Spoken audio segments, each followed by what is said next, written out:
Service, and here are 6 tips for the perfect lawn. We serve Maury and Williamson County and surrounding areas, and we would love to have your business.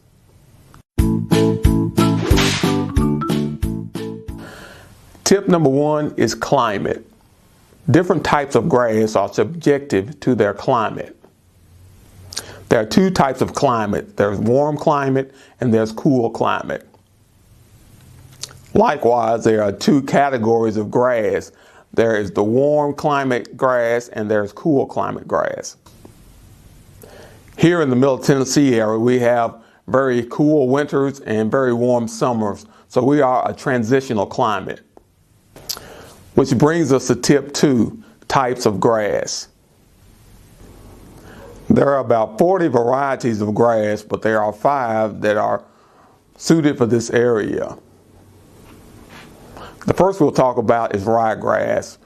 Ryegrass is a good blending grass. If you have bald spots in your yard, or you need to fill in the area, or you need new growth to be placed where something has destroyed your grass, ryegrass is a good choice for that. Now, ryegrass is a cool weather grass, but the only problem with fescue grass is that it has a low drought tolerance and may need watering from time to time. The next grass is Kentucky bluegrass. Kentucky bluegrass is very popular around this area, but it is a cold climate grass, but it may require more attention than others on this list.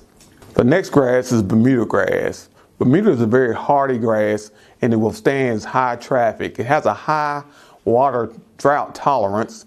Bermuda grass is a very dominant grass and has a tendency to overtake any other grasses in your lawn. But the plus side of that is it's able to take over weeds as well. It will smother out weeds. It has a very high drought tolerance. It doesn't need a lot of water and is very good for this area.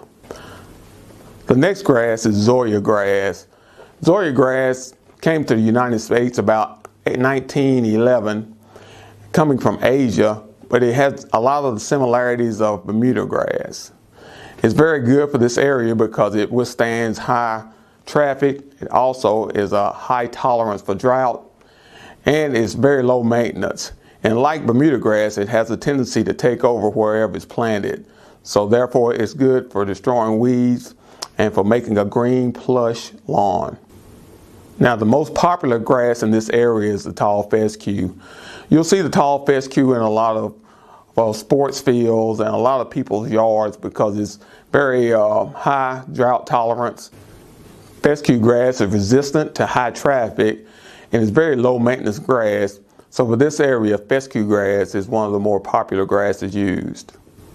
If you plan to water your lawn, you need to determine that at the beginning of the cutting season. Once you start watering, you need to continue. The tall fescue, Bermuda, and Zoysia grasses need very little watering because they have a high tolerance for drought. Now the Kentucky bluegrass and the ryegrass may need more watering because they are cold climate grasses and have a very low drought tolerance. Tip number 3, fertilization. If you choose to fertilize your grass, the best time to fertilize is in the fall. If you want to fertilize and overseed, the fall is the best time of year because it will germinate your grass and the fertilizer will get into your soil. Now you can fertilize again in the springtime as well, but if you choose to fertilize, choose a fertilizer that will cause your grass to flourish. A good general fertilizer is the Triple 15 fertilizer.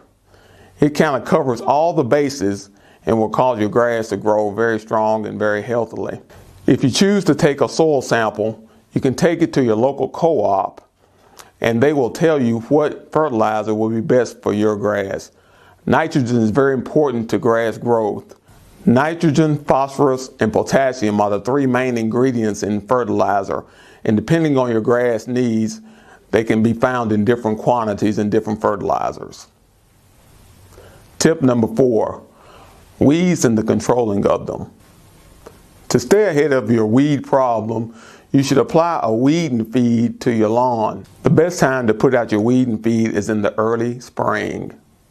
The weeding feed contains fertilizer as well as weed killer. This will fertilize your grass, giving it strong roots, and at the same time kill any weeds that might try to come up around your grass.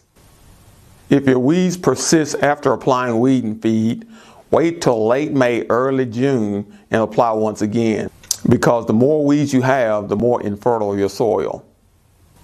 If you have 50% weeds and 50% grass, you may consider reseeding your lawn. If your grass is taller and more dominant than your weeds, then your grass will smother out your weeds. But if your weeds are dominant, it could damage your lawn. Tip 5. Proper mowing.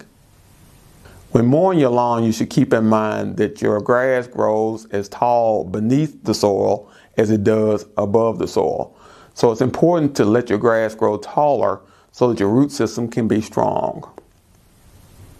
Cutting your grass every 7 days is better than cutting it every 14. You should cut your grass 2 to 3 inches tall. Cutting it shorter will cause your weeds to outgrow your grass.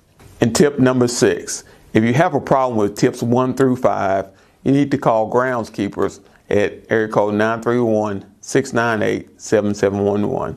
Again, my name is Kelvin Lyles. I'd like to thank my customers and my potential customers. Thank you for your patronage and have a great day.